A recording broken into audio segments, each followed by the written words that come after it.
Hola, ¿cómo andan? ¿Cómo estás? Hace tanto tiempo, hace un montón que no te veo. O yo siento que es hace un montón.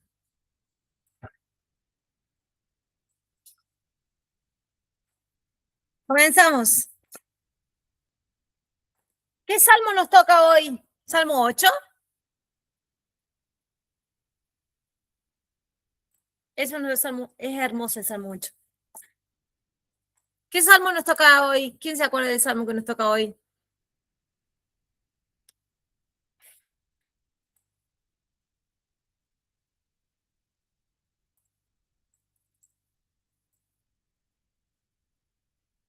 Salmo 8.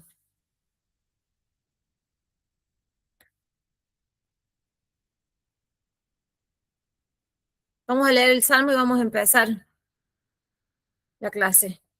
¿Alguien que lo quiera leer? Este salmo tiene una estructura de quiasmo. Es uno de los salmos más identificativos, digamos, con la estructura de quiasmo y que se usa como ejemplo para... Veamos si pueden Lo hago yo. ver. ¿Quién me está hablando? Anita, Ana Tapia. Hola, Anita. ¿Quién puede identificar el quiasmo? Está bien, vos agarras el primer versículo y el último y ya te das cuenta que ya es quiasmo.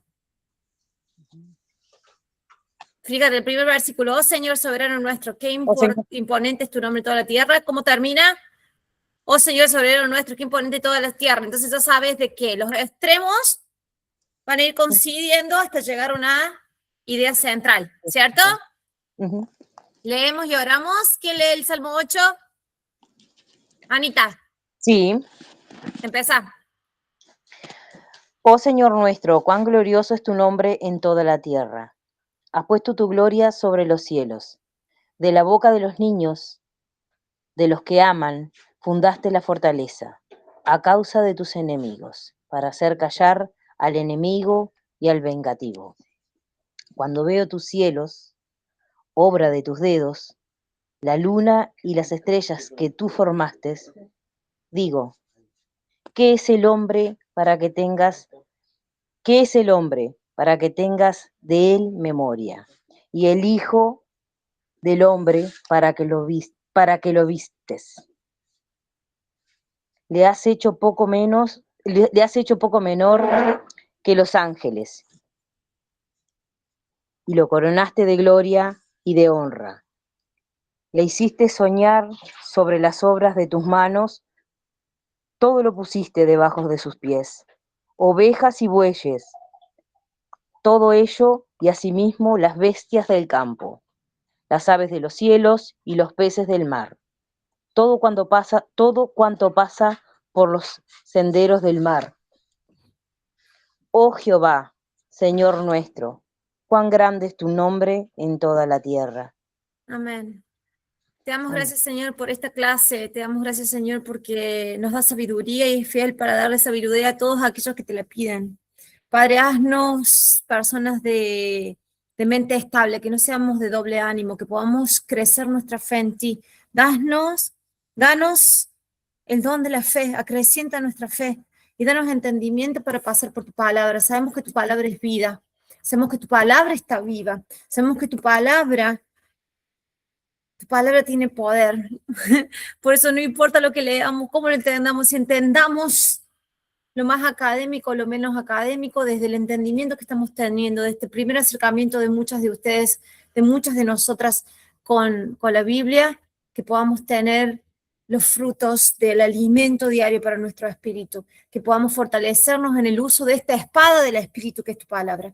Te damos gracias y te honramos a ti, la gloria y la honra por todos los siglos, en el nombre de Jesús. Amén.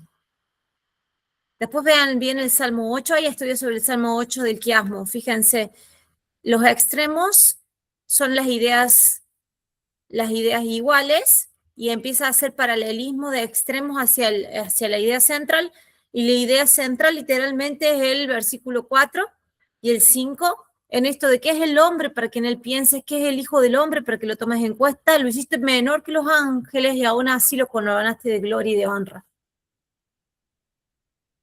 Está ahí hablando de nosotros, está diciendo, mira todo lo que hiciste, contemplo la obra de tus manos, miro el firmamento, miro la luna y las estrellas. Miro la obra de tus dedos, después dice, la obra de tus manos y después dice la obra de tus dedos. Miro la obra de tus manos y las obras de tus dedos, los bueyes, los animales del campo. Y aún así con todo esto, tuviste al hombre en consideración. Aún lo hiciste menor que los ángeles, pero aún así, todo esto es para coronarlo de gloria y de honra. Esa es la idea central, ¿sí? Juan capítulo 2, hay dos secciones que vamos a ver en Juan capítulo 2, esperemos que no se nos vaya más de una hora, puede que se nos vaya más de una hora, empiecen a tener en cuenta eso. ¿Quién empieza desde el versículo 1 al versículo 12, que es todas las bodas de Canaán? Lo voy a poner en pantalla. Alguien que lo pueda leer en voz alta. Juan capítulo 2, versículo 1 al 12, es las bodas de Canaán.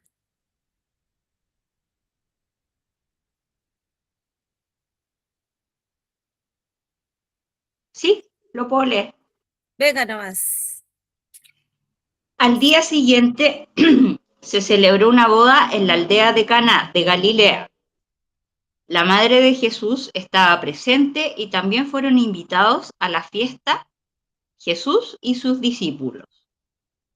Durante la celebración se acabó el vino. Entonces la madre de Jesús le dijo: ¿se quedaron sin vino?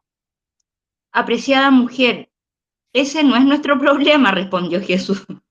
Todavía no ha llegado mi momento. Sin embargo, su madre le dijo a los sirvientes: hagan lo que él les diga. Cerca de allí había 6 tinajas de piedra que se usaban para el lavado ceremonial de los judíos. Cada tinaja tenía una capacidad de entre 75 a 113 litros. Jesús les dijo a los sirvientes: llenen las tinajas con agua. Una vez que las tinajas estuvieron llenas, les dijo: ahora saquen un poco y llévenselo al maestro de ceremonias. Así que los sirvientes siguieron sus indicaciones. Cuando el maestro de ceremonia probó el agua, que ahora era vino, sin saber de dónde provenía, aunque por supuesto los sirvientes sí lo sabían, mandó a llamar al novio. Un anfitrión siempre sirve el mejor vino primero, le dijo. Y una vez que todos han bebido bastante, comienza a ofrecer el vino más barato. Pero tú has guardado el mejor vino hasta ahora. Esta señal milagrosa en Caná de Galilea marcó la primera vez que Jesús reveló su gloria, y sus discípulos creyeron en él. Después de la boda de Caná, se fue unos días a Capernaum con su madre, sus hermanos y sus discípulos. Amén. Bueno, vamos a empezar ahí, vamos a seguir con todo el capítulo 2, hoy la idea es terminarlo, pero ¿quién me puede decir algo que le llamó la atención de esto y ya empezamos a estudiar? Alguien que quiere dejar un comentario ya. A mí me llamó la atención eso que dijo: no es todavía mi hora. No es todavía mi hora. Sí. No Bien. ha llegado mi momento, eso dijo. Sí, porque había un tiempo determinado en el que él tenía que empezar que tenía que nacer, había un tiempo determinado en el que tenía que empezar su ministerio, había un tiempo determinado en el que tenía que morir y resucitar. Por eso tenía que morir en la Pascua, cuando el cordero pascual es sacrificado, para que sea significativo. Y tenía que resucitar al tercer día, ¿cierto? Y todavía no era el tiempo para que él empezara a manifestar sus señales, pues vamos a ver la palabra señales mucho en los evangelios, las señales de que el reino de los cielos se había acercado. Estas eran las señales de que el reino de los cielos se había acercado. Esto lo vamos a ver mucho en el evangelio de Juan. Y el tiempo, él dice, todavía el tiempo no está para mí. Pero fíjate que él el tiempo lo cambia. ¿Y lo cambia por qué? Empieza con su primer señal. Y no es casualidad que su primer milagro se hizo convertir el agua en vino. Hay un montón de significado ahí. Después lo que significa el vino, que después él dice que el vino significa su sangre del nuevo pacto. Y fíjate cuando nos vamos a Egipto, allá en el Éxodo, en el segundo libro de la Biblia, la primer plaga de Egipto, ¿quién se recuerda cuál fue la primera plaga de Egipto? Se transforma el agua del Nilo en sangre. Entonces se dan cuenta que hay una simbología ahí, que la Biblia vuelve a ser un círculo, porque la Biblia está escrita en una cosmovisión hebraica, y el hebreo, el idioma hebreo, es un círculo. La forma de pensamiento hebraico no es lineal, sino circular. ¿Qué es circular? Que como era en el principio, vuelve a cerrarse el ciclo. Y fíjate cómo es la Biblia, como fue en el Edén, con todo lo que era en el Edén, como era el hombre en el Edén, la relación del hombre con el Edén lo vuelve a restituir todo Dios, pero ahora no con Adán y Eva, sino con todos sus hijos. ¿Se entiende? Es un cierre de todo un círculo. No es lineal, sino es circular. Entonces siempre vas a encontrar en la Biblia, por eso hay analogías o historias paralelas. Parece que son diferentes los personajes, pero es la misma trama y se vuelve a repetir a través de toda la historia. Lo vamos a ver mucho hoy. ¿Alguien más que les ha llamado algo, alguna atención? Entonces no era el tiempo todavía, porque no era el tiempo que estaba marcado para que él empezara su ministerio, pero empezó su ministerio ahí. Y fue el pedido de...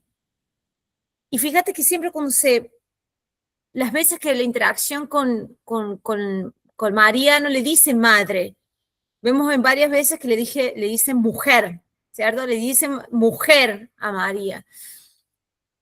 Cambia el inicio, lo cambia por el pedido de alguien. Y vamos a ver que Jesús hace esas excepciones por las personas. No es un Dios que viene y dice, esta es mi voluntad, que interactúa con las personas y va moldeándose a la voluntad, a los pedidos de las personas. No Él estaba solamente destinado a venir a las ovejas de la casa, las ovejas perdidas de la casa de Israel. Sin embargo, cuando tuvo esas dos interacciones con gentiles, el centurión romano y la mujer sirio-fenicia, él interactuó y le generó milagros, ¿o no?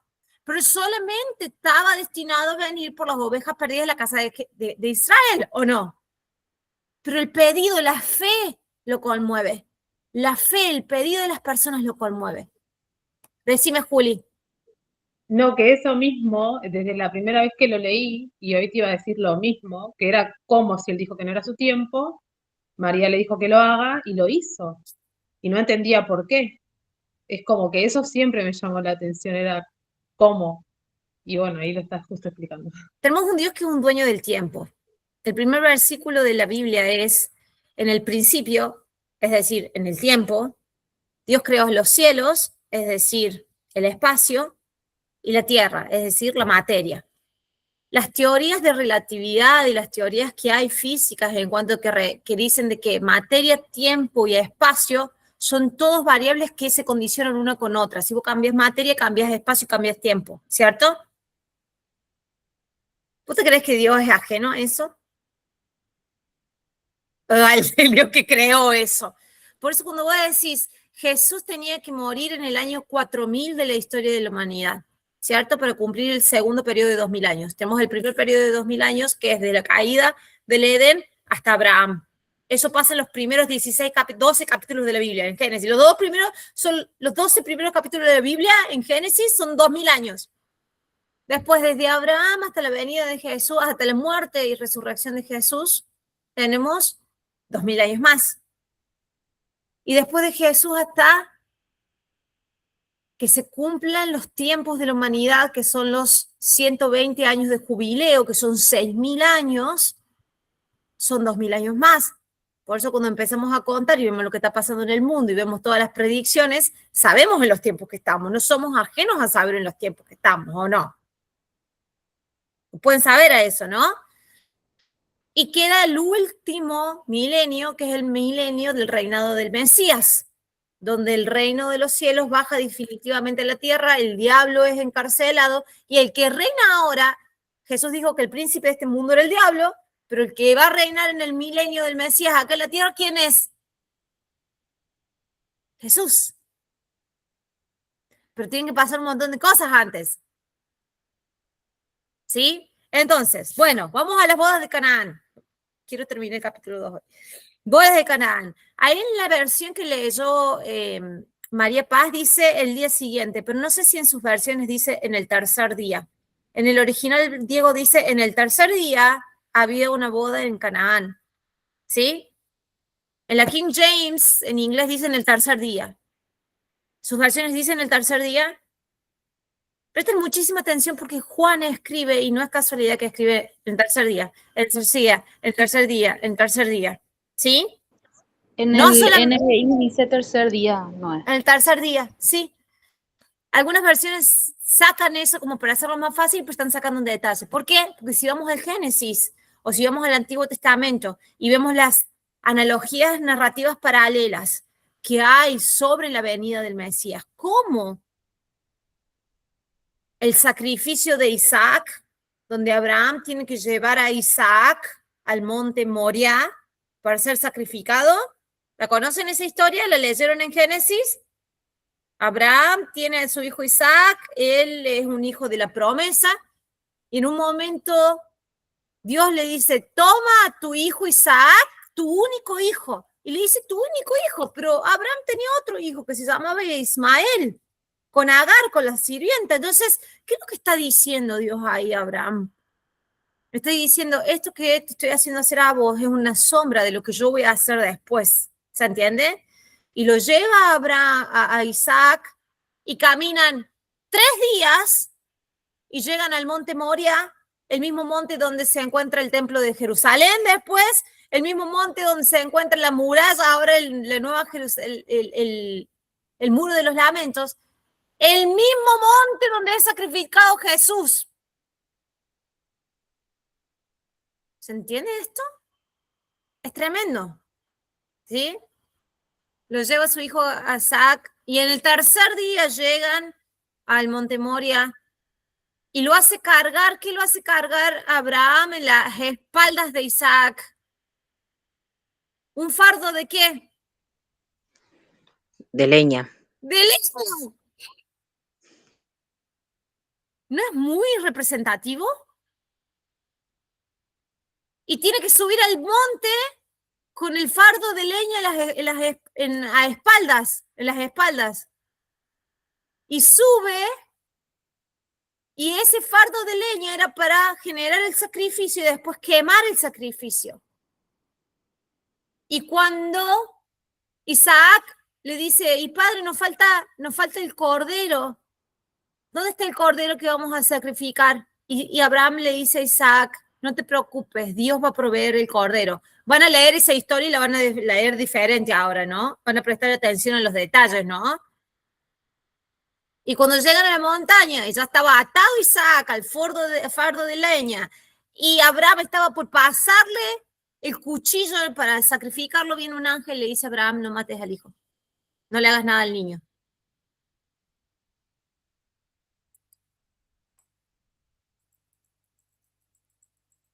¿Le están sonando varias campanas ahí?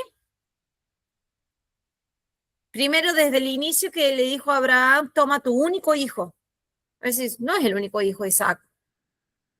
Tenía Ismael. Pero después la Biblia en Juan 3:16, en el capítulo que viene, vamos a ver que dice, de tal manera amó Dios al mundo que ha dado a su único hijo para que todo aquel que en él crea no se pierda, más tenga vida eterna.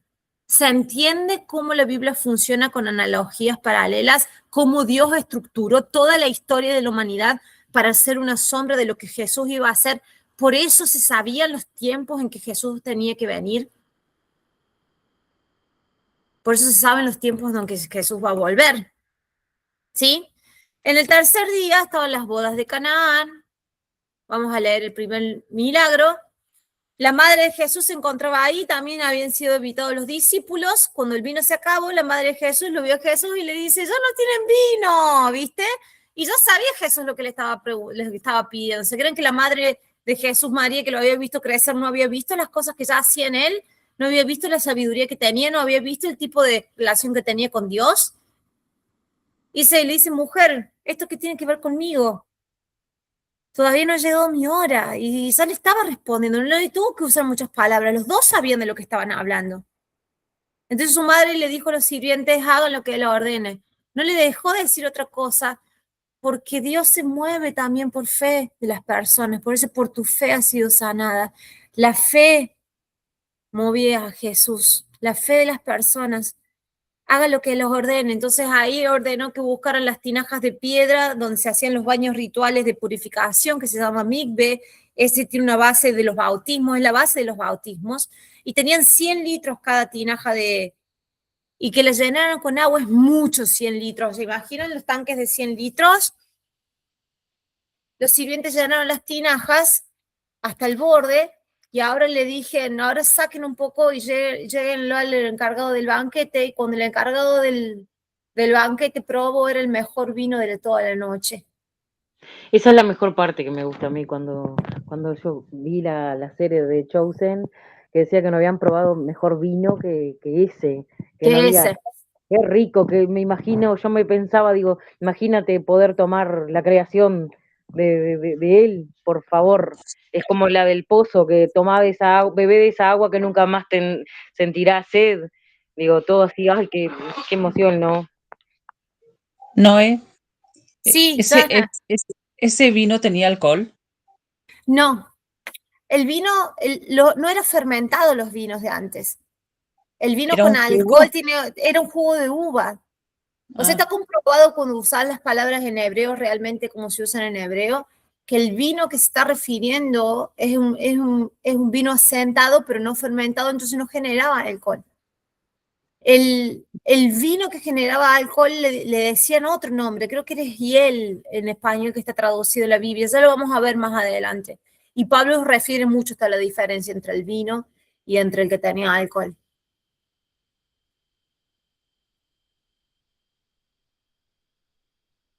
Hay estudios bíblicos sobre esto, sobre si tenía alcohol o no. Qué buena pregunta, Jasna. Buenísima. Fíjense, el Evangelio de Mateo hace esto también. El capítulo 2, 3 y 4, el capítulo 2 de Mateo, Jesús con José y María, Dios le dice a José que vayan a Egipto, ¿cierto? En el capítulo 3, Jesús se bautiza, entonces está en el agua. Y en el capítulo 4,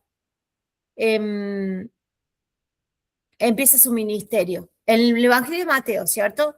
Y esa es una analogía de la vida de Moisés.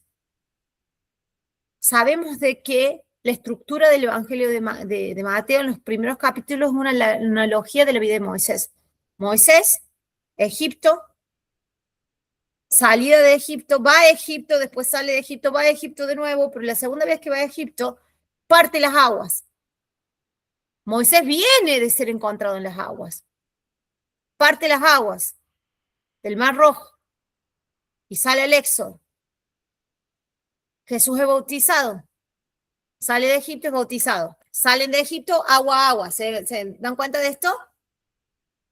Y después, 40 días en el desierto Jesús, y es tentado por el diablo. Los israelitas se abre el Mar Rojo, pasan 40 años en el desierto. ¿Se entiende esto? Estamos hablando del Evangelio de Mateo. Entonces, el Evangelio de Mateo, la estructura de los primeros capítulos del 1 al 4, el 1 es la genealogía, entonces 2, 3 y 4 es como una analogía de la vida de Moisés. Salida de Egipto, abertura de las aguas o pasaje por las aguas y 40 días en el desierto, 40 años en el desierto. ¿Sí? De nuevo, ¿se dan cuenta los círculos que hay?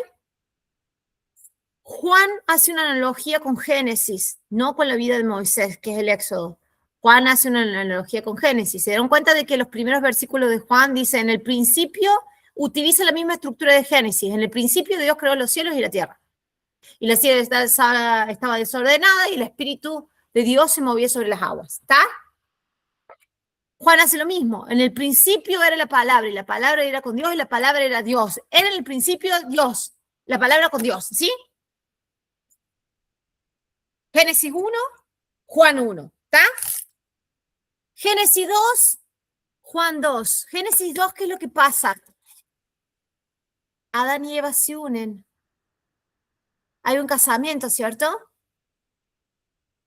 Dios tira la costilla de Adán o del costado de Adán, forma a Eva y le dice, dejará al hombre su padre y su madre, se unirá a una mujer y serán una sola carne, ¿cierto? Génesis 2. ¿Qué pasa en Juan 2? ¿Qué hay? Una boda. Génesis 3. La caída de Adán y Eva, la caída del jardín. El pecado. Caen de la gracia de Dios, de la gloria de Dios, ¿cierto? Cuando veamos Juan 3, la conversación que tiene con Nicodemo es sobre nacer de nuevo. Entonces vimos acá que en Génesis 3 es la caída, pero en Juan 3 es como Dios vuelve a hacer nacer a sus hijos de espíritu. En espíritu, de agua y en espíritu. ¿Se dan cuenta?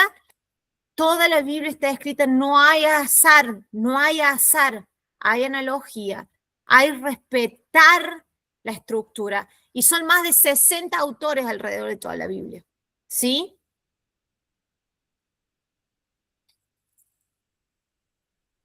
Vamos a ver algo de eso. Entonces, Mateo, el Evangelio de Mateo hace una analogía en los primeros del capítulo 2, 3 y 4 con la vida de Moisés. El Evangelio de Juan, capítulo 1, 2 y 3, es la analogía del Génesis. Génesis 1, 2 y 3. La creación, el casamiento y la caída en Génesis. Y en Juan es la creación, el casamiento que estamos viendo ahora y el nacer de nuevo, la recuperación del hijo de los hijos de Dios a través del nacimiento. Nacer de nuevo, nacer de nuevo. Vamos a verlo la clase que viene. Ahora, vamos a ver la analogía de que Jesús hizo, el milagro de agua en vino. Vemos que en el Éxodo, en Egipto, en las plagas, la primera plaga es agua en sangre. Pero también hay una analogía que Jesús empieza a hacer de el vino como sangre. Entonces tenemos agua, vino y sangre que están siendo usadas en ida y venida. ¿Se dan cuenta de eso? Agua, vino y sangre. Vamos a ir a Mateo, capítulo 26, versículo 26 al 29. Mateo 26.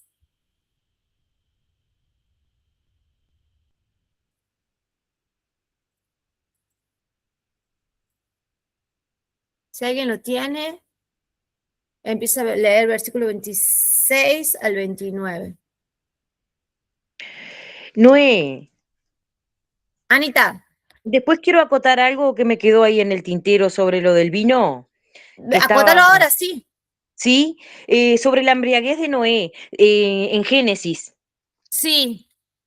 Viste que en Génesis 10, 20, 20, dice, después comenzó Noé a labrar la tierra y plantó una viña y bebió del vino y se bebió del embriagó. vino y se embriagó, sí. Tenía alcohol entonces. Las discusiones que he leído, Sí, por ejemplo, cuando traducen la palabra vino, vamos al hebreo original, tenemos que ver si la palabra era vino o si era la otra palabra que le traducen como hiel. ajá, Y que en las traducciones al inglés, al portugués, al español, la traducen indiferentemente. Vino. Esa es la cuestión. Que cuando sí. los teólogos se van a las palabras originales, lo que tenía alcohol no era la palabra vino, sino la palabra que se traduce como hiel. Y eso no lo estudié nunca, lo he escuchado. Ajá. Pero lo tendríamos que investigar más. Bien. Capaz que te lo deje como tarea a vos para que veas Sí. para que busques el original de si ahí dice vino. O sea, esto Bien. lo he escuchado en la teoría, nunca me he puesto a investigarla, pero teóricamente el vino no debería tener alcohol. El vino original no debería tener alcohol en la Biblia. Ajá. Teóricamente, en las teorías que he escuchado que más tienen sentido. Nunca lo he estudiado, pero Sí. podés tomar ahí la cabecera y ir estudiándolo para que lo podamos ver de otra manera. Perfecto. Mateo Gracias. 26, buenísima esa acotación, buenísima. Mateo 26, versículo 26 al 29, dice, mientras comían, Jesús estaba en el contexto de esta cena, en lo que se llama la última cena, pero era la cena de Pesaj o de Pascua judía. ¿Sí? Si tiene amigos en la comunidad judía, le han invitado alguna vez a una cena de Pesaj. Eso es lo que estaba haciendo Jesús con su discípulo, porque ese ritual de la cena de Pesaj tiene más años que 2000 años. O sea, antecede y hasta el día de hoy se conserva igual, y está buenísimo que se conserve igual porque nos trae mucho de lo que vivió Jesús en ese momento. Se cambia el nombre de la última cena, entonces se termina perdiendo qué era el significado. Se llama Seder o orden de Pesaj o la cena de Pesaj o de Pascua. Entonces eso es lo que estaba haciendo Jesús con sus discípulos en ese momento. Por eso dice, mientras comían, Jesús tomó el pan y lo bendijo. Luego lo partió y se lo dio a sus discípulos. Es común hacer eso. Vamos a ver qué pan estaban comiendo. No era el pan que tiene levadura y crece, sino es un pan chatito que se llama matzá, que no tiene levadura. Ese es el que se come en la cena de Pesaj y durante los 7 días de Pascua. Y dice Jesús, toman y coman, este es mi cuerpo. Después tomó una copa, dio gracias y se la dio a ellos diciéndoles, beban de ella todos ustedes. La copa era de vino, chicas, ¿sí? El jugo de uva o el vino con alcohol o sin alcohol, ya después vamos a ver. Esta es mi sangre del pacto, que es derramada por muchos para el perdón de pecados. Fíjate qué específico, dice, el vino representa mi sangre, que es derramada para perdón de pecados. Lo que hacía el sumo sacerdote cuando derramaba la sangre del cordero, del carnero, y la esparcía la esparcía sobre todo el pueblo de Israel que estaba afuera del templo o afuera del tabernáculo. Literalmente tiraba sangre en gotas para que todos le cayera en la cabeza. Por eso dice, esta es mi sangre, el vino, beban. Esta es mi sangre del nuevo pacto que es derramada por muchos para el perdón de pecados.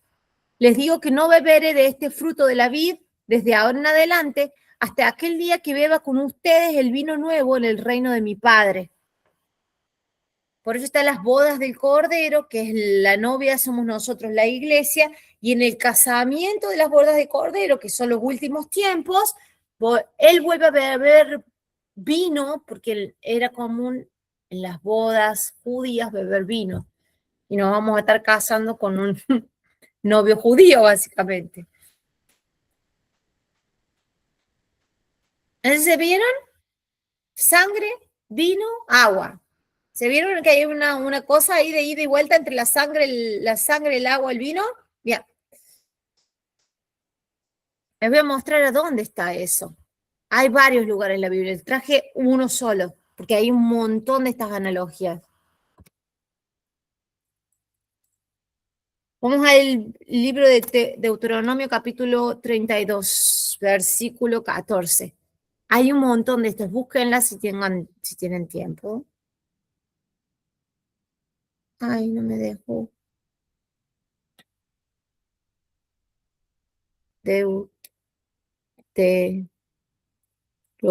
Ahí está. Ahora sí. Había escrito mal la palabra.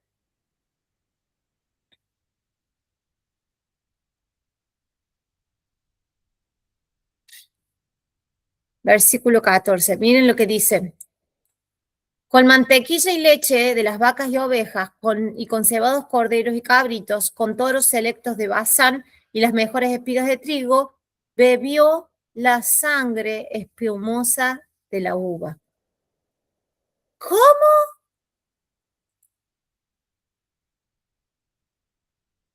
¿Cómo? Solamente para que sepamos de que hay un ida y vuelta en la Biblia entre el agua, la sangre y el vino, ¿sí? Por eso no es casualidad que Jesús utilice el vino como analogía de su sangre y que les dicen, beban, esta es mi sangre que va a ser derramada por muchos. ¿Qué es derramada? Dice. Todavía no se ha crucificado y va a ser crucificado en las siguientes horas. Es derramado por muchos.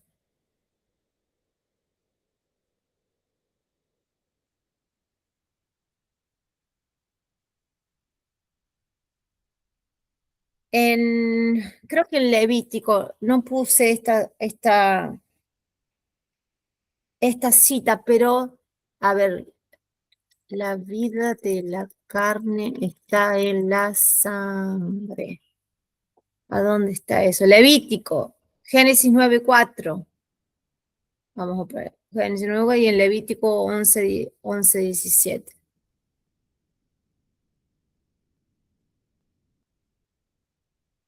Y fíjense una cosa más, hay una equivalencia más todavía, que en la sangre estaba la vida del animal o de la persona. Por eso cuando él derrama su sangre, en realidad derrama su vida. Y eso lo vemos mucho en el sistema sacrificial del Antiguo Testamento. Fíjense lo que dice Génesis 9:4. Dice, pero carne con su vida, es decir, con su sangre no comeréis. Tenían que sacarle toda la sangre a la carne antes de comerla, porque la vida de la carne está en la sangre. ¿Sí? Otra más. Levítico 17:11, porque la vida de la carne está en la sangre. Y yo os la he dado para hacer expiación sobre el altar por vuestras almas. Y la misma sangre hará expiación de la persona. ¿Les suena esto? ¿Les suena? ¿Se dan cuenta que Dios los venía preparando para lo que Jesús iba a hacer? Con todos estos sacrificios de animales iban a entender lo que Jesús estaba haciendo con su propia vida, al dar su propia vida por expiación o pago de la vida de las otras personas, y derramaba su sangre, porque en su sangre se iba su vida, pero al mismo tiempo la sangre es representada por el vino. ¿Sí? Es para estudiar un montón, pero este ida y venida entre sangre, la sangre carga la vida, la sangre representada por el vino y el agua que se transforma en vino, lo vas a ver un montón en la Biblia. Bien. Noé, Sí. déjame acotarte eso que ya lo busqué. Bien. Dice así, sobre el vino, si contenía alcohol o no contenía. Sí, en las bodas de Canaán, cuando Jesús convirtió el agua en vino, el texto bíblico se refiere realmente a un vino, no simplemente a un jugo de uva. Genial. Entonces tenía alcohol. Sí, en Juan igualmente tiene su disyuntiva. En Bien. Juan 2:11 se dice que Jesús convirtió el agua en vino y que el encargado del banquete, y era el encargado del banquete, al probarlo comentó normalmente que se servía primero el vino bueno y después el de menor calidad. Uh-huh.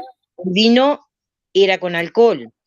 Lo más probable que sí, que fuera fermentado. Claro, y tiene sentido que se serviera primero el bueno y después el peor, porque si están un poquito más pasados de copa, el peor no se dan cuenta, porque ya están más borrachos.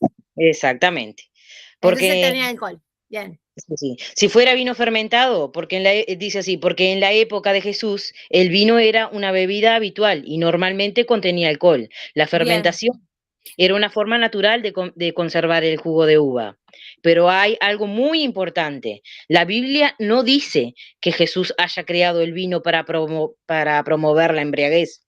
De hecho, la misma Biblia condena claramente el emborracharse. Sí, hay una condena por el emborracharse, pero no hay una condena por el beberlo en una manera que no te emborraches.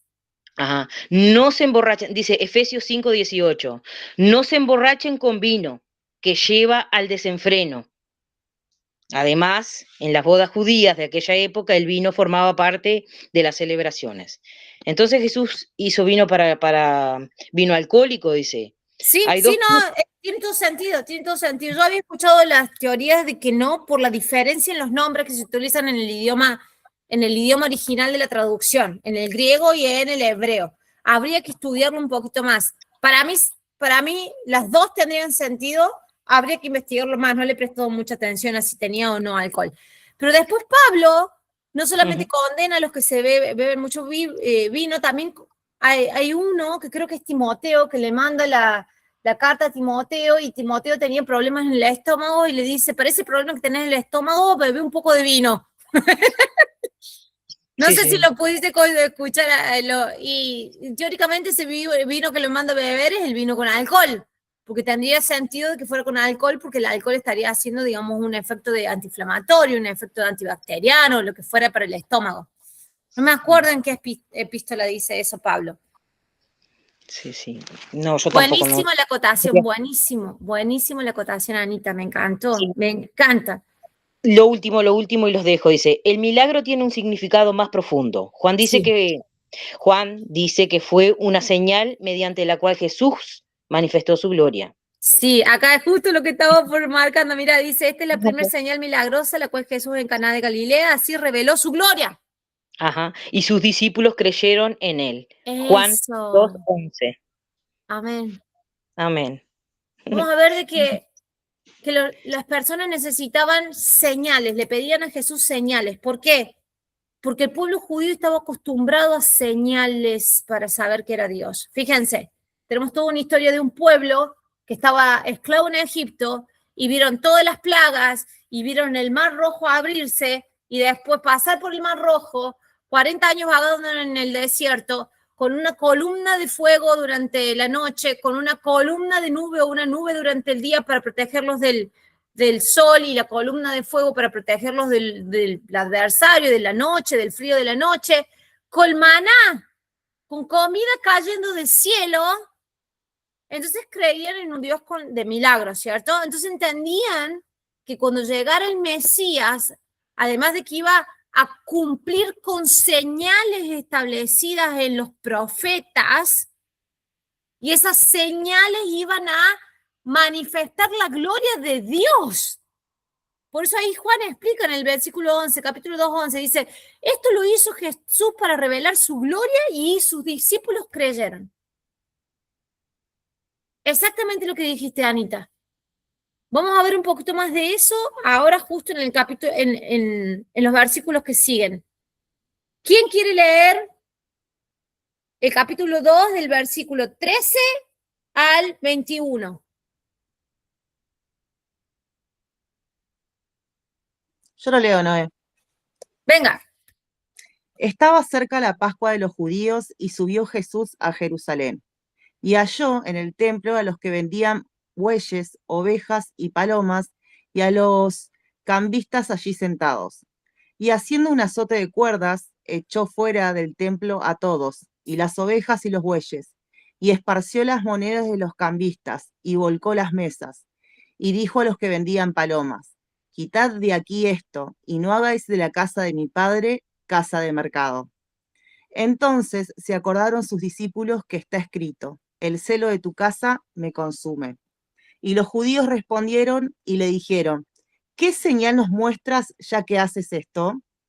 Respondió Jesús y les dijo, destruid este templo y en 3 días, 3 de nuevo, lo levantaré. Dijeron luego los judíos, en 46 años fue edificado este templo y tú en 3 días los levantarás. Mas él hablaba del templo de su cuerpo.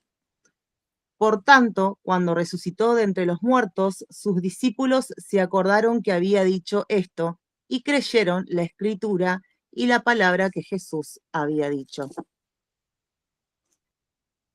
Amén. Amén. Fíjense acá, es genial esta parte, hay un montón. Primero, estaba en las fiestas de Canaán en Galilea, estaban al norte y norte del territorio de Jerusalén, en el medio estaban los samaritanos, esto ya lo habíamos explicado. Y después están en Capernaum, que está todavía en la región del norte, pero después tienen que pasar a Jerusalén, para las Pascuas. Hay 3 festividades entre las fiestas judías donde todos los judíos tenían que emigrar a Jerusalén.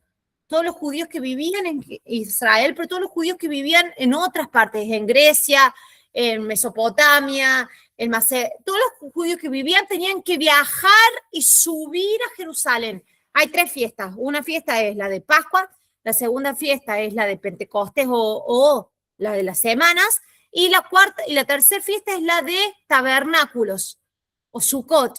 En esas 3 fiestas se llaman las 3 fiestas de peregrinaciones. Todos los judíos tenían que ir a Jerusalén. Juan y los otros evangelios nos dan a entender que en todas las Pascuas, todos los años, Jesús iba a Jerusalén. Entonces, como estaba cerca la fiesta de la Pascua, ¿qué es lo que tenían que hacer todos los judíos? Empezar a ir a Jerusalén. Entonces dice, está cerca la Pascua, entonces Jesús empezó y fue a ir a Jerusalén y fue a Jerusalén, ¿cierto? Juan, el Evangelio de Juan narra 4 Pascuas. El ministerio de Jesús duró alrededor de 3 años y medio. Entonces, si te narra 4 Pascuas desde que inició el ministerio de Jesús hasta que finaliza el ministerio de Jesús, incluida la Pascua de su muerte y resurrección, tiene sentido, ¿no? Una antes de que empiece el ministerio, 2 entre cuando ya estaba el ministerio y la cuarta Pascua donde fue muerto y resucitó. ¿Se entiende? Esas 4 Pascuas están en el Evangelio de Juan, la vamos a ir marcando. Esta es la primera Pascua. Márcala ahí, dice, primer Pascua de Juan, de las 4 que marcan. ¿Sí? Ponelo ahí. Entonces, están las Pascuas. Entonces, tienen que estar en Jerusalén. Vas a ver que siempre cuando estaban cerca las Pascuas, todos van a Jerusalén y todo ocurre en Jerusalén. ¿Punto claro? Para que ya empecemos a tener contexto. Sí, quería decir algo, Noé. Sí. Viste que acá habla para todas les digo, en el 20 dijeron los judíos, en 46 años fue edificado este templo. Sí. Ese templo fue hecho por Herodes el Grande. Sí. Que es el que manda a matar a todos los niños menores de 2 años, por eso ellos se van a Egipto. Exacto, es modificado en realidad por Herodes, porque el segundo templo es construido por Esdras. ¿Te acordás del libro de Esdras y Nehemías en los profetas allá? Sí, lo tengo. Era un templo chiquito y Herodes lo reforma, porque Herodes tenía quería caerle bien, quería estar bien. Un delirio de romanismo, un delirio de grandeza. Entonces agarró ese segundo templo, que era el de Esdras, después de haber venido de Babilonia, era un templo chiquito, era un templo que no tenía nada, porque todo se lo habían robado los babilónicos, no tenía nada de la arca de pacto, no tenía nada del templo, del oro y todo lo que había puesto Salomón en el primer templo, este segundo templo no lo tenía. Pero después lo agarra Herodes, el grande, que se llama Herodes el Grande, y lo ese mismo Herodes, el Herodes que manda a matar a Jesús. Sí. A los niños. Mateo creo que dice que lo hace como de mármol y oro. Y él fue el que... Y los hijos de él también terribles.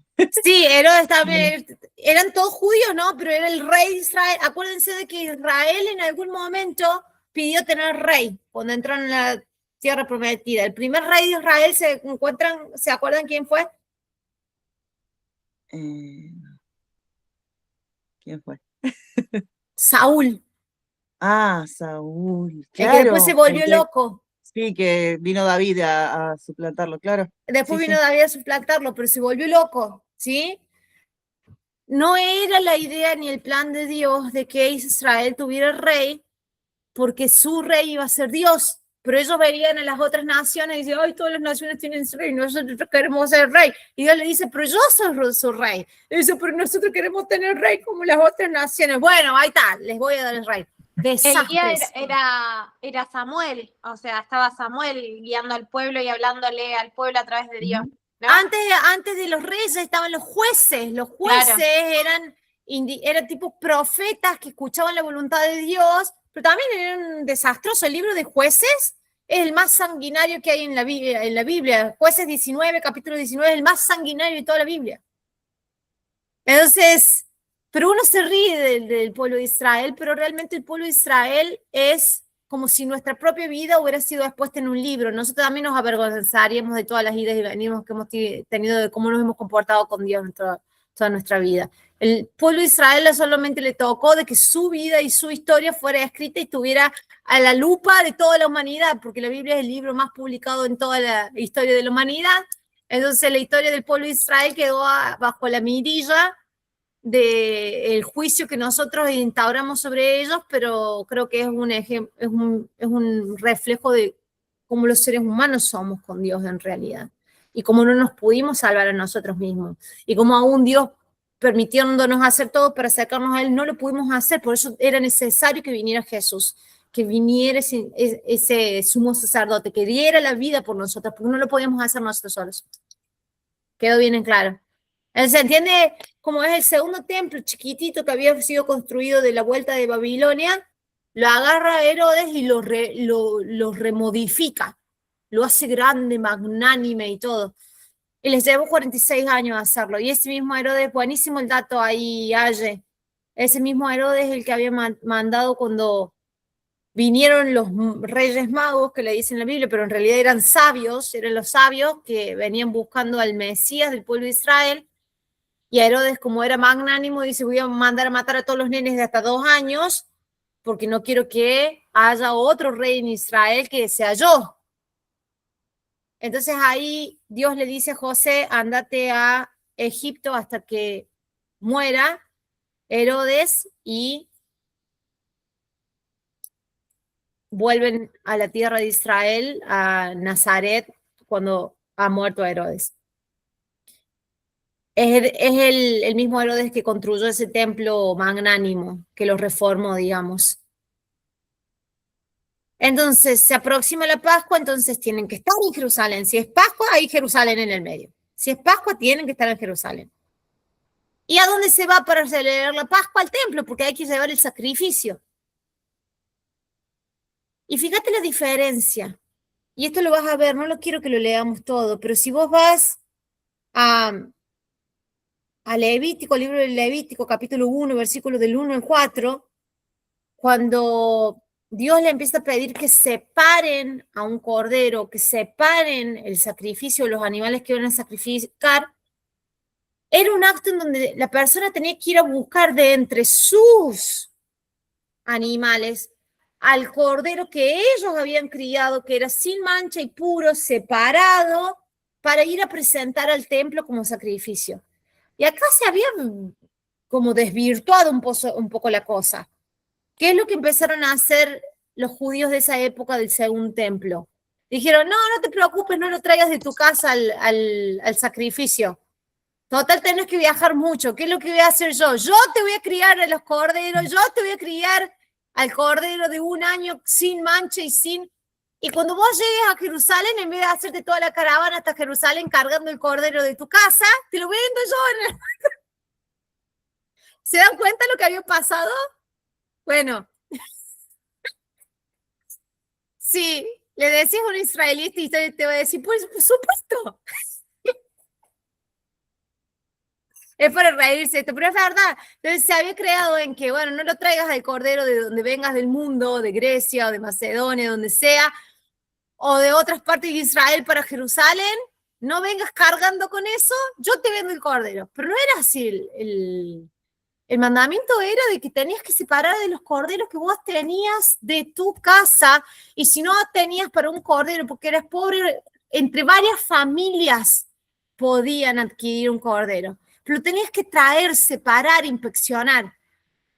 ¿Qué es lo que pasó en el templo? Se dieron vuelta las cosas y se tergiversaron, entonces estaba todos los atrios del templo, toda la entrada del templo, con todos estos mercaderes. Primero, los cambistas de moneda. Si venías de otra parte del mundo, cambia la moneda del templo. La moneda solamente que es aceptada en el templo. No puede tener la cara de otro dios, no puede tener la cara de otro... estar escrito en otro idioma que no sea el hebreo, porque no puede entrar ese dinero al templo de Jerusalén porque va a ser impuro. Son reglas que nunca Dios había marcado, ¿se entiende? Entonces, ¿qué es lo que hace Jesús? Está todo tergiversado, los cambistas, los vendedores y todo eso, se enoja, dice que con unas cuerdas hace un látigo y empieza a dar vuelta al mesa, rodar las monedas de los cambistas por todo el piso, y dice algo que no es la primera vez que dice, que este tipo de acto empieza a pasar ahora en el inicio de su ministerio, pero después vuelve a pasar casi al final de su ministerio, y lo vamos a leer en otro evangelio. ¿Y qué es lo que dice? Pero lo tengo acá en inglés, lo quiero leer en español. Dice... Saquen esto de aquí, dice, no conviertan la casa de mi padre en un mercado, ¿sí? No conviertan la casa de mi padre en un mercado. Esto se vuelve a repetir más adelante. Entonces pasa esto al inicio y después pasa casi al final de su ministerio antes. Te lo voy a buscar. El Mateo, capítulo 21, versículo 2.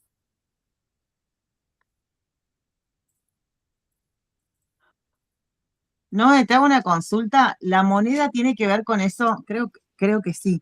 Lo del César, dar al César lo que es del César. ¿Algo Después así? le preguntan, vos andás diciendo, querían hacer pisar el palito a los Sí, fariseos a Jesús y le sí. preguntan, ¿a quién le tenemos que dar esto? ¿Se lo tenés que dar a Dios? ¿Lo tenés? Y pide una moneda y dice, ¿de quién es la cara que está acá? De César. Bueno, darle a César lo que es de César. Los dejaba siempre callados, no tenían por dónde salir. Pero los fariseos nunca se aproximaron de Jesús queriendo aprender o entender. Él vino a explicar el reino de los cielos. Él vino a explicar y a completar y a cumplir con toda la ley de Moisés. Nunca se acercaron a Jesús para entender, para aprender. Se acercaron a Jesús para querer hacerle pisar el palito. Y Jesús le respondía acorde. Por eso dice, a los fariseos les hablaba con parábolas, no entendían. A los discípulos después les hablaba más en claro para que entendieran. Pero fíjate, por eso las respuestas a los fariseos son totalmente diferentes. Porque sabía las intenciones que tenían. Mateo, capítulo 21, versículo 12. Vuelve a pasar lo mismo en Jerusalén, en el templo. Dice, Jesús entró al templo. Esto ya es casi el final de su ministerio. Y echó de allí a todos los que compraban y vendían. Volcó las mesas de los que cambiaron dinero y los puestos de los que vendían palomas. Y fíjense lo que dice. Mi casa será llamada casa de oración. Esa es una referencia que está en Isaías 56:7, si lo quieren. Pero ustedes lo han convertido en cueva de ladrones. En Juan, te lo vuelvo a poner en Juan. En Juan dice, no conviertan la casa de mi padre en un mercado. Este es en el principio de su ministerio. Pero el Mateo, te lo voy a poner en pantalla ahora, dice, mi casa, no la casa de mi padre, mi casa. ¿No les suena?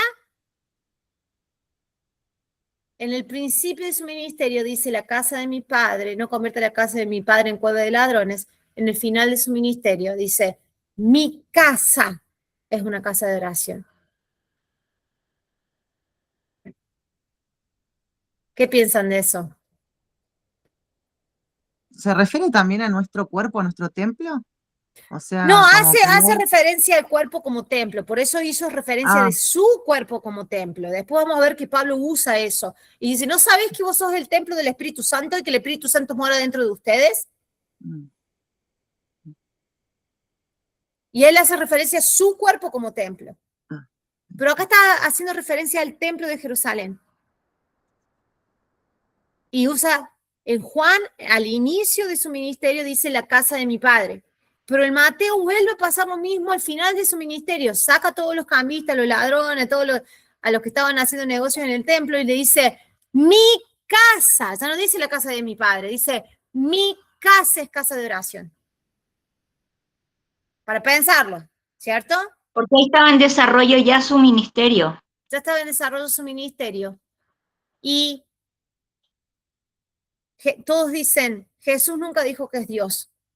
Jesús siempre decía que era Dios, pero no lo decía en la manera de yo soy Dios, lo decía con esto, con la Biblia, con las palabras de la Biblia. Antes de que Abraham fuera, ¿qué dijo? Yo soy. ¿Qué le dijo la zarza ardiente a Moisés? Cuando Moisés le pregunta, ¿cuál es tu nombre? Yo soy, ¿cierto?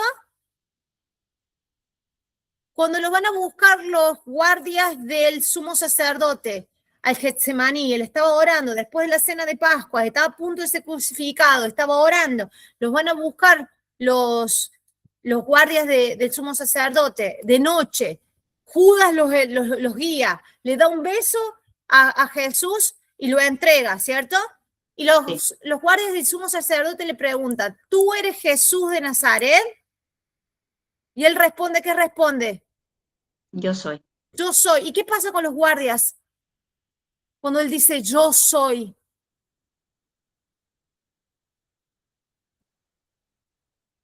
Chicas, se caen todos al piso. ¿No es tremendo?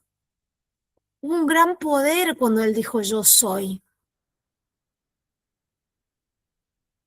Y Jesús acaba de orar, Padre, sea yo glorificado, que sea tu gloria ahora mostrándose. ¿O no? Acaba de orar eso Jesús.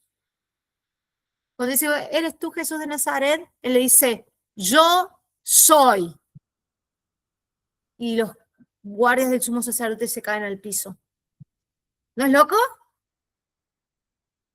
Por eso acá dice, la casa de mi padre, y al final de su ministerio, antes de ser crucificado, dice, mi casa.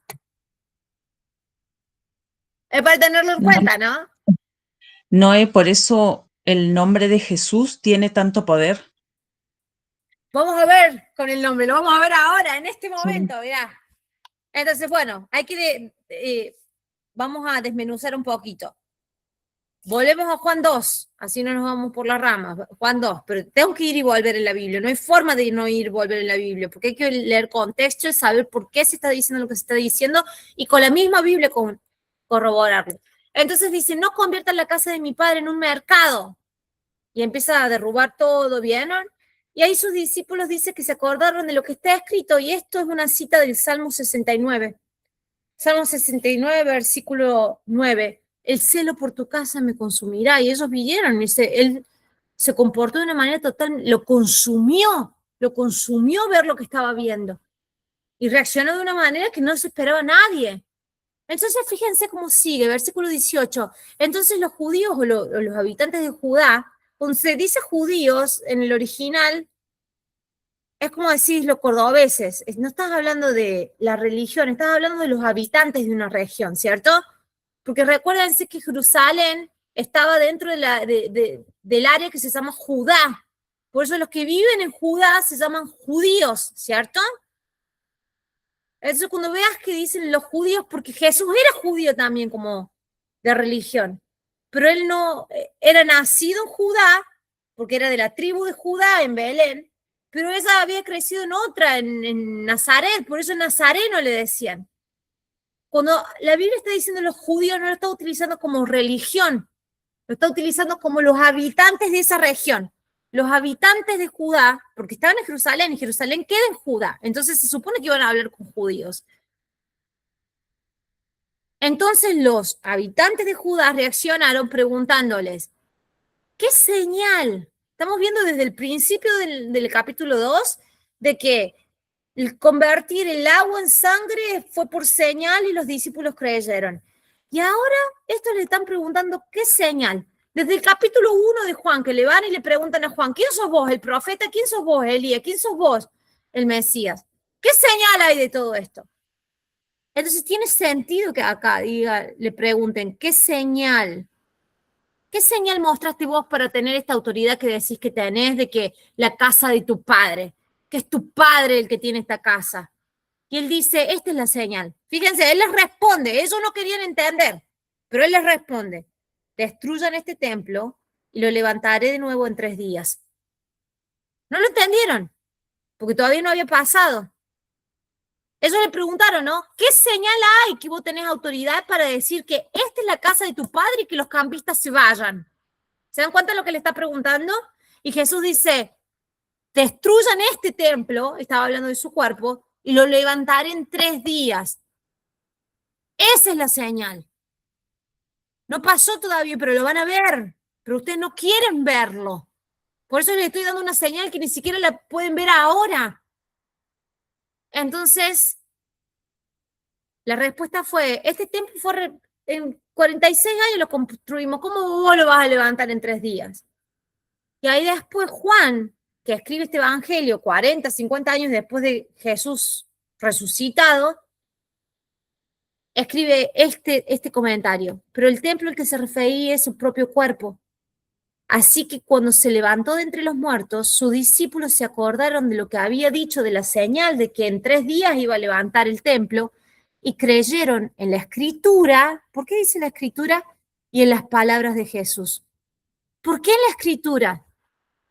Porque está escrito 10.500 veces en el Antiguo Testamento, antes de que viniera Jesús, la señal de los 3 días. Y además Jesús, en otra parte de la Biblia, que es en Mateo 12, versículo 38 y 40, se los cuento rapidito antes de pasarlo a ver. Le piden una señal. ¿Alguien se acuerda de la señal que les dijo que iban a ver?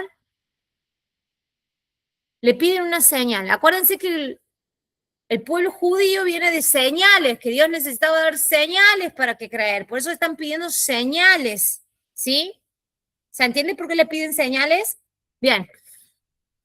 Mateo, capítulo 12, versículo 38 al 40. Jesús habla de otra señal, que también tenía que ver con 3 días.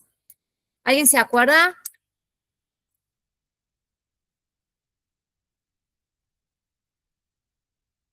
Ups. Lo pongo en pantalla. Mateo 12.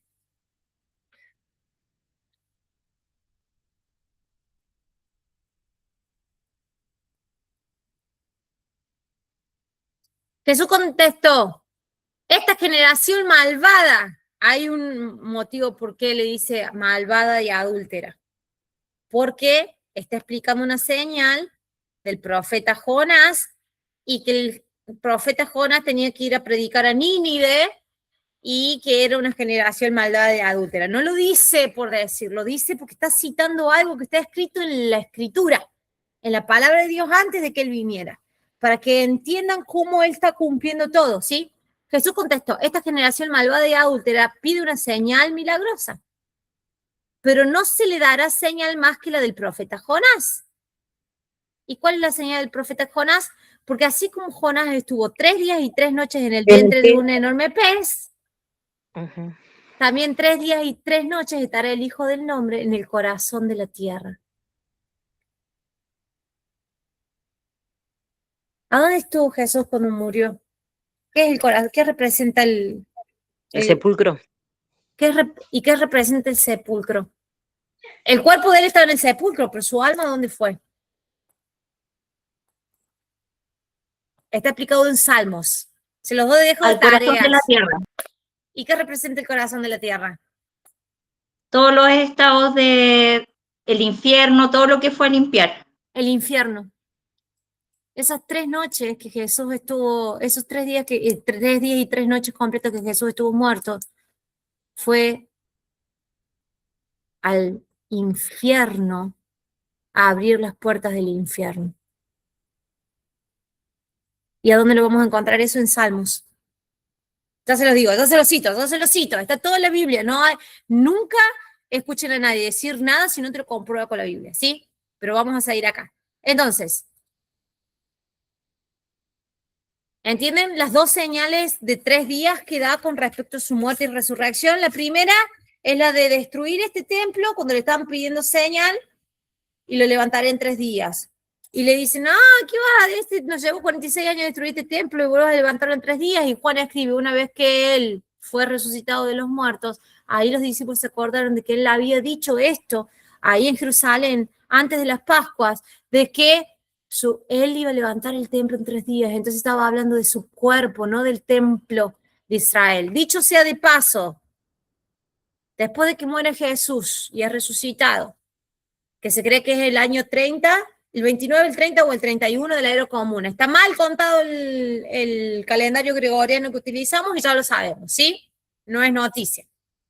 Hay un desfasaje de 2 o 3 años. Estamos en el año 2000, teóricamente contando el año 2026, pero no, estaríamos en el 2021, 2022, 2023, ¿sí? Bien. Hay varias teorías de la cantidad de años de desfasaje, pero lo más general es que hay un desfasaje de 4 años, ¿sí? Entonces Jesús muere en el 33 después de Cristo, no, en el 30 o en el 29 después de Cristo, ¿sí? ¿Se entiende realmente cómo se haría? Bien. En el calendario común, después, en el calendario hebreo y en los registros del templo de Jerusalén y en el Talmud después se habla de la destrucción del templo. De verdad el templo después destruido, chicas. Después de que Jesús muere, resucita. 40 años después de la muerte y resurrección de Jesús. El segundo templo de Jerusalén es destruido. Por eso hoy no hay templo, pero la Biblia dice que va a ser construido un templo nuevo, ¿cierto? Un tercer templo.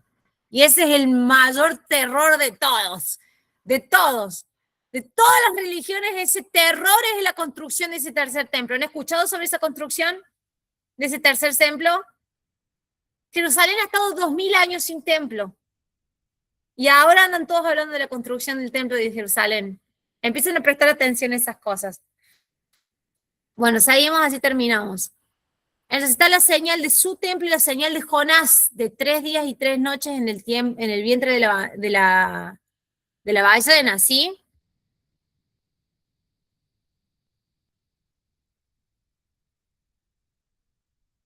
¿Qué más?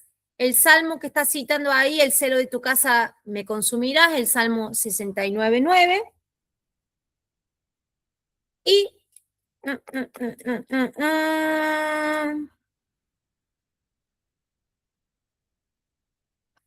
los últimos 3 versículos, el 23, 24 y 25, dicen así. Mientras estaban en Jerusalén, durante la fiesta de las Pascuas, todavía no había pasado, muchos creyeron en su nombre. No dice que creyeron en él. Esto es lo que me preguntaba María Paz. Me estabas preguntando recién, María Paz, ¿por eso su nombre tiene poder? La cuestión es, ¿qué significa su nombre? Cuando la Biblia dice creer en su nombre, ¿es creer en la palabra Jesús? ¿Qué significa en la Dayana Biblia? te preguntaba. Ah, Yasna me preguntaba. Ah, Yasna. Yasna.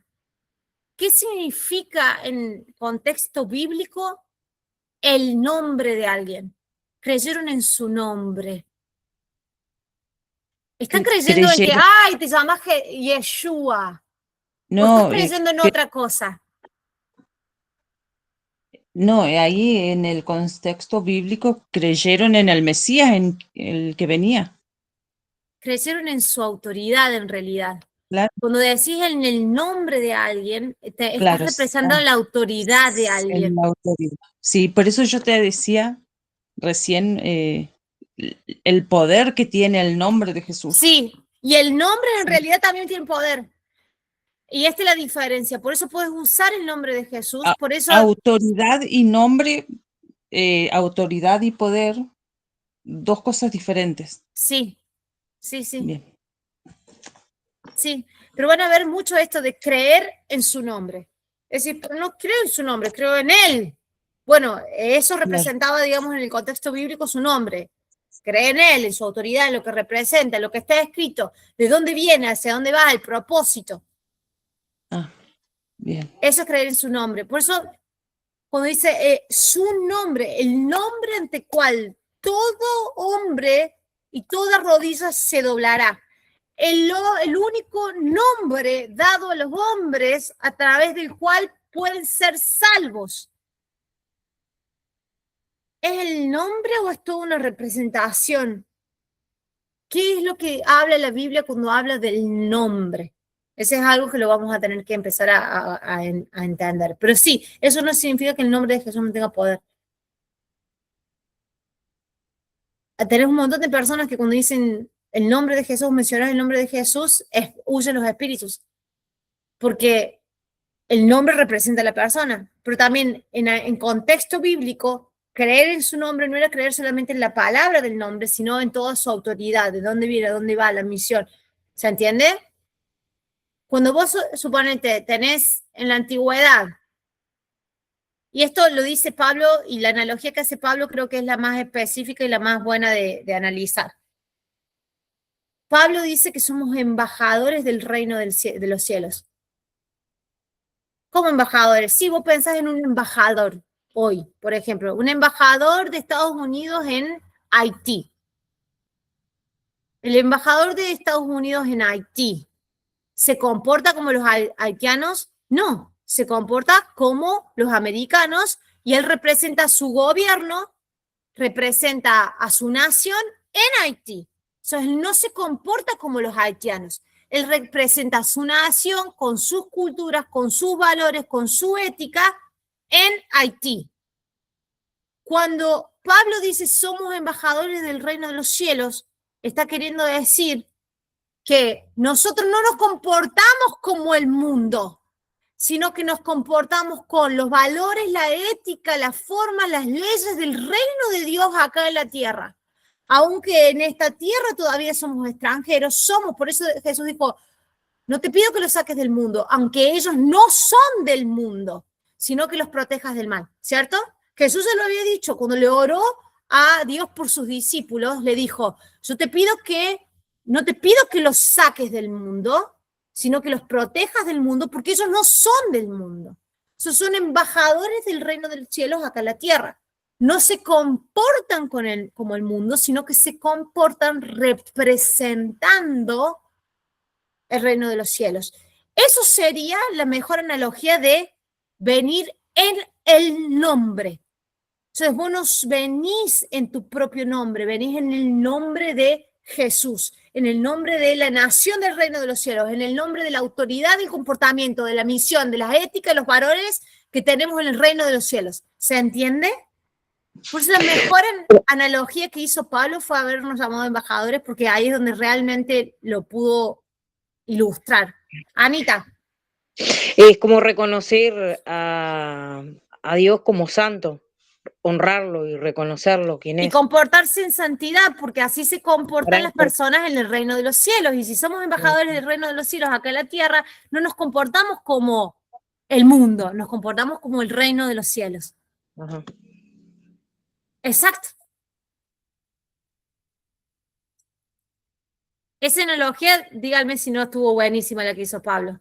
Porque es así. Y vos te vas a cualquier embajada de cualquier país, en cualquier país extranjero, la persona que es embajador va a hablar tu idioma, pero se va a comportar como con las reglas, los valores y las leyes del país que lo envió, aún cuando él esté en otro país. ¿Se entiende eso? Buenísimo, ¿no? Bueno, hemos llegado entonces al final del capítulo 2. Había mucho más, pero nos íbamos a ir mucho, extendernos en el tiempo. Seguimos con el capítulo 3 la semana que viene, el lunes.